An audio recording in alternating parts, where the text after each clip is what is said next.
Бисмиллахи-рахмани-рахим. Вие го слушате првиот дел од книгата Основни и суштински информации за Ахмадијатот. Оваа книга ја напишал Хаджијата Уллах Халеем. हर तरफ फिक्र को दौड़ा के थकाया हमने. Сета благодарност му припаѓа на Аллах, Господарот на сите светови. Мир и благослов нека се над неговиот веровесник Мухаммед салаллаху алейхи веселем и на целото негово потомство и асхаби. Основни и суштински информации за Ахмадија муслиманскиот джемаат. Представување на Ахмадија джемаатот. Ахмадијатот не е нова вера, тоа е само другото име за исламот. Нашата келима е келима на исламот, на која не учеше честниот пратеник салаллаху алейхи веселем, нека Аллаховиот мир и благослов се над него, тоест ла илахе илаллах, Мухаммеду Ресулуллах. Ахмадија муслиманите се држат до келиме и шехадетот. Ние веруваме во еден Бог. Нему му припаѓаат сите прекрасни имиња кои му се дадени во честниот Куран, и он е безгрешен. Значи ние веруваме во Мухаммед салаллаху алейхи веселем како пратеник, донесувач на пораката и донесувач на последниот закон кој Аллах Джелешануху им го пратил на луѓето. Он е пратеник на сите нации и на сите луѓе и ке остане пратеник се дотогаш додека на земјата воопшто живеат човечки суштества. Единственото учење кое луѓето треба да го следат е неговото учење. Поради тоа, оној кој ја примил неговата порака и ја сфатил, а не верува во неа, не може да ја избегне Аллаховата казна. Честноста и вредностите кон кои секој човек се стреми, можат да се достигнат само ако се следи неговиот пат. Меѓутоа, Аллаховиот вечен закон гласи: кога несреќата и злото преовладуваат над светот и кога почнат да се забораваат и занемаруваат духовните вредности, и луѓето почнат да им придаваат поголема важност на овоземските работи, тогаш Аллах Джелешануху помеѓу своите слуги го праќа оној кој луѓето ги води на правиот пат. Преку тие личности, Аллах Джелешануху сака да ја воспостави верата која се изгубила. Тие од Бога избрани донесуваат различни пораки во различни времиња. Понекогаш тие донесуваат закони кои на луѓето им го покажуваат правиот пат, а понекогаш тие не донесуваат закон, ниту учат за нешто ново, туку само ги враќаат луѓето кон стариот закон и старото учење. Овој вечен закон е централна тема во честниот Куран. Тоа би било така, бидејќи последниот закон кој од Аллах Джелешануху го донел честниот пратеник салаллаху алейхи веселем, бил толку сеопфатен, обсежен и комплетен, што останатите Божји закони веќе не биле потребни. Мухаммед салаллаху алейхи веселем го донел последниот Божји закон за целото човештво. Во куранската објава и во животот и преку примерот на честниот пратеник салаллаху алейхи веселем, Аллах Джелешануху во целост го исполнил своето ветување. Меѓутоа, ова не е гаранција дека човекот кога еднаш ке го научи овој совршен закон, за секогаш ке остане истраен и верен и дека ке ги извршува своите должности. Он спушта наредби од небото кон земјата со план, а потоа, во денот определен, кон него ке се извиши на денот кој трае 1000 години, според она како што вие броите. Овој ајет ја опишува појавата на исламот. Понатаму ни говори како ќе биде воспоставен исламот и што ќе се случи подоцна. Овој ајет исклучиво ни говори дека исламот, после својата надмоќ и победа, ќе почне да се воздига назад на небото и после 1000 години вистинска духовност, исламот повторно ќе исчезне од земјата. Зарем честниот пратеник салаллаху алейхи веселем не ни ја прикажа таквата состојба говорејќи: првите 100 години на исламот се најдобри, па потоа вторите 100, па третите 100, После тоа, вистината ќе исчезне и ќе се појави свирепост, претерувања и разлики, а после тоа ќе помине. Вечниот Божји закон постои за да секогаш кога луѓето се враќаат кон сомнежот и неверувањето, Аллах Джелешануху праќа свој пратеник да ги спаси од неизбежното уништување, понижување, кој треба повторно да ја докаже Аллаховата власт и независност од луѓето и светот. Затоа било необходно и поради тоа тој донесувач на пораката требало да се појави и во наше време и да ни се обрати во негово име. На следбениците на честниот пратеник салаллаху алейхи веселем им е ветено дури и нешто повеќе. Имено, ветено е дека Аллах Джелешануху ќе испрати муџадиди или обновувачи кои повторно требале да ја воспостават верата во исламот и ќе доаѓаат на секои 100 години од исламот. Тие требало да бидат праќани од време на време за да ги решаваат помалите проблеми во исламот. Тие се појавувале според хадисите на честниот пратеник салаллаху алейхи веселем, кои велат: на вистина Аллах на почетокот на секое столетие од исламот за овие луѓе ќе одреди еден кој ќе ја обнови нивната вера. Историјата на исламот наведува некои имиња на овие муџадиди или обновувачи. Не е сватливо исламот да има обновувачи со задача да решаваат помали проблеми, а никој да не биде пратен во пресудниот момент на оваа најголема криза во исламот, кои биле предскажувани од пратеник до пратеник уште од дамнешно време.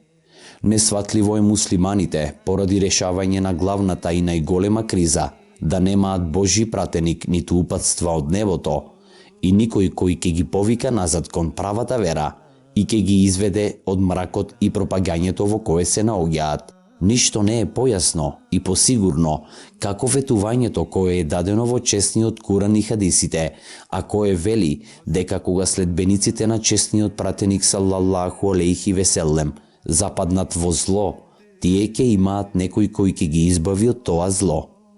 Ова ветување посебно се однесува на нашето време. Бидејќи нашето доба е доба на Деџала, антихрист, подем на христијанството и очигледен пораз на исламот, како и робување на муслиманите, на нормите и обичаите на другите нации и другите луѓе. Во нашето доба требало да се појави обновувач и водач, кој во склад со упатствата на честниот пратеник салаллаху алейхи веселем ќе продолжи по неговиот пат. Тој бил обновувач кој е одреден да не поттикне и инспирира и повторно да го оживее исламот во нашето доба. А нашето доба, честниот пратеник салаллаху алейхи веселем го опишал на следниот начин: ке дојде време кога од исламот нема да остане ништо освен неговото име и од Куранот нема да остане ништо освен ракописот. Поради тоа, Ахмадија муслиманскиот џемаат само го исполнува вечниот закон, го исполнува предскажувањето и ветувањето кое го дал честниот пратеник салаллаху алейхи веселем и пратениците пред него. Сите светски религии известуваат дека во подоснежно доба повторно ќе се појават нивните верски поглавари кои некогаш живееле на овој свет и кои умреле, и сите оние кои го чекаат исполнувањето на предскажувањето кое се однесува на второто појавување на великите учители, очекуваат дека он ќе се појави на земјата. Овој концепт бил одговорен за голема збунетост и неразбирање. Во сура 62, ајет 4 се вели: и на други него го опратил меѓу нив, кои уште не им се приклучија. Честниот Куран укажува на друго духовно доаѓање на честниот пратеник салаллаху алейхи веселем. Меѓутоа во овој случај никогаш не постоело никакво очекување дека честниот пратеник салаллаху алейхи веселем ќе се врати на земјата. Неговото второ доаѓање е очекувано преку доаѓањето на некој кој нему потполно му е оддан, значи како негов духовен одраз. Постојат предскажувања кои му се припишуваат на честниот пратеник салаллаху алейхи веселем, а зборуваат за доаѓање на Мехдија и Месија во подознежно доба. Честниот пратеник салаллаху алейхи веселем навел дека тие предскажувања требало да се исполнат преку појавување на една личност, во која ќе бидат содржани и двете, и Мехдија и Месија, па според тоа не постои дилема дека второто духовно појавување на честниот пратеник салаллаху алейхи веселем, на кое што укажува ајет 62:4, е исполнето во таа личност. तेरी उल्फत से है मामूर मेरा हर जर्रा। Честниот пратеник салаллаху алейхи веселем понатому упатува дека таа личност требала да биде со персиско потекло. Меѓутоа, многу муслимани биле под влијание на традицијата на голем број христијани кои го примиле исламот и постепено создале потполно погрешен концепт за тоа дека Иса алейхи селам, Исус, телесно бил воздигнат на небото и дека во подоснежно доба ќе се симне на земјата во исполнување на предскажувањата на честниот пратеник салаллаху алейхи веселем. Христијаните веруваат дека Иса алейхи селам, Исус, умрел на крстот, дека повторно оживеал, дека телесно се воздигнал на небото и дека во подоцнежно доба ќе се појави на земјата физички, значи во истото тело. Ова е нивното погрешно верување, кое сега во потполност било покажано. Дури и самиот Иса алейхи селам лично веќе го објаснил значењето на второто доаѓање на личноста која умрела. Еден фактор кој го заселил спротивставувањето и непријателството на еврејските теолози според неговото тврдење дека е Месија, чие доаѓање е предскажано во нивните книги, било дека во последната книга на Стариот Завет, Малики, е предскажано дека Илија, пратеникот, ќе биде пратен после доаѓањето на Месијата. Потоа учениците негови го прашаа говорејќи: зошто пак книжниците велат дека најнапред треба да дојде Илија? Исус им одговори и рече: Илија ќе дојде порано и ќе уреди се. Но ви велам дека Илија веќе дојде и не го познаваа, туку му направија како што сакаа, така и синот човечки ќе пострада од нив. Тогаш учениците разбраа дека он им зборува за Јован Крстител. И ако сакате да примите, тој е Илија, кој што ќе дојде. И тој ќе врви пред него во духот и силата на Илија. Вака Иса алейхи селам, Исус, објаснил дека второто доаѓање на оној кој умрел, значи доаѓање на некој кој ќе има неговата сила и дух. Честниот Куран содржи ветување дека во подоснежно доба ќе биде испратен пратеник во исламот, кој не само што ќе го брани исламот против здружените напади на следбениците и поборниците на другите вери, туку ќе воспостави надмок на исламот во секој поглед над сите други вери.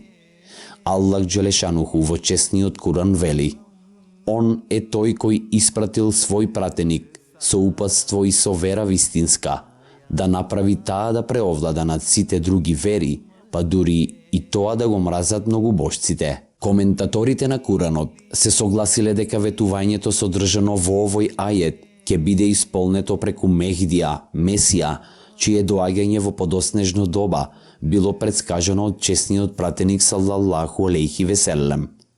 Он ќе биде духовен одраз на честниот пратеник салаллаху алейхи веселем, како што е укажано во сура 62, ајет 4.